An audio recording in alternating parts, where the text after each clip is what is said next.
بسم اللہ الرحمن الرحیم الحمد للہ رب العالمین والصلاة والسلام علی سید الانبیاء والمرسلین وعلی آلہ واصحابہ ومن تبعہم بإحسان الی یوم الدین اما بعد۔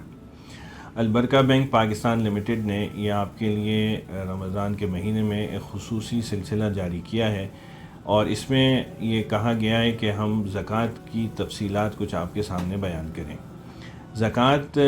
اسلام کا بنیادی طور پر تیسرا رکن ہے۔ شہادت، اللہ تعالیٰ کی گواہی اور جناب نبی کریم صلی اللہ علیہ وسلم کی رسالت کی گواہی، اور نماز کی اقامت کے بعد جو تیسرا بڑا رکن اسلام کا ہے وہ زکوٰۃ ہے۔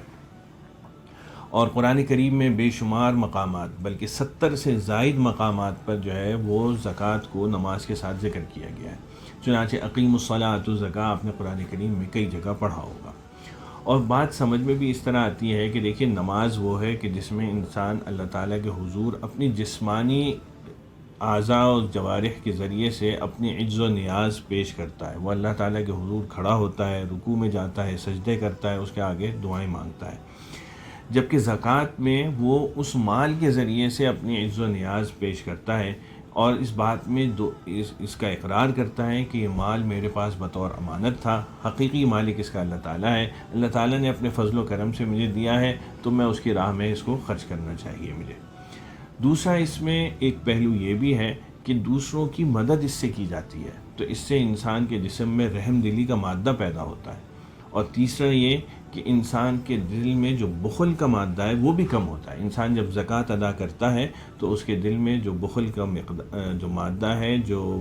مذموم ہے، جو نہیں ہونا چاہیے، وہ اس سے اس کی برکت سے ختم ہوتا ہے۔ تو اس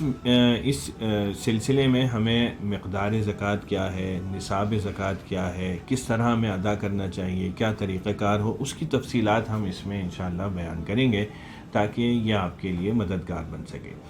ان ویڈیوز کے میں آپ یہ تو نہیں ہو سکتا کہ ہر شخص اپنی پوری زکوٰۃ کی کیلکولیشن اسی طرح یا اچھی طرح سمجھ اسی ویڈیوز کی بنیاد پر ادا کر سکے۔ ہو سکتا ہے اس کو بعض دفعہ مفتیان کرام کی مدد کی ضرورت پڑے، اور ایسا ہونا بھی چاہیے کہ جب ہم اپنی زکوٰۃ کی کیلکولیشن کریں تو مستند علماء کرام سے اپنے اس کے بارے میں رہنمائی بھی لیں، تاکہ ہم کہیں غلطی پر نہ ہوں یا ہم سے کوئی چیز رہ نہ رہی ہو۔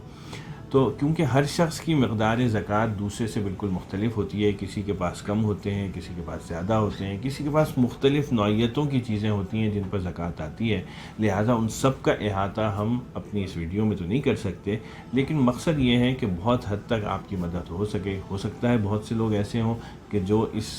سیریز کی بنیاد پر ہی اپنی زکوٰۃ کو ادا کر سکیں، لیکن ایسے بھی بہت سے ہوں گے جن کو حضرات علماء کرام کے پاس جا کر مزید رہنمائی لینی ہوگی۔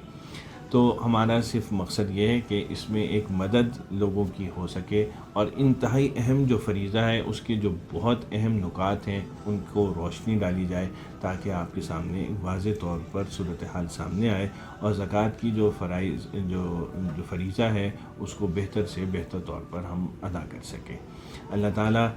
اس ادائیگی کو، اس زکوٰۃ کے فریضے کو صحیح طور پر سمجھنے کی، اور اس کو حساب کرنے کی، اور اس کو پھر ادا کرنے کی ہمیں صحیح طور پر توفیق عطا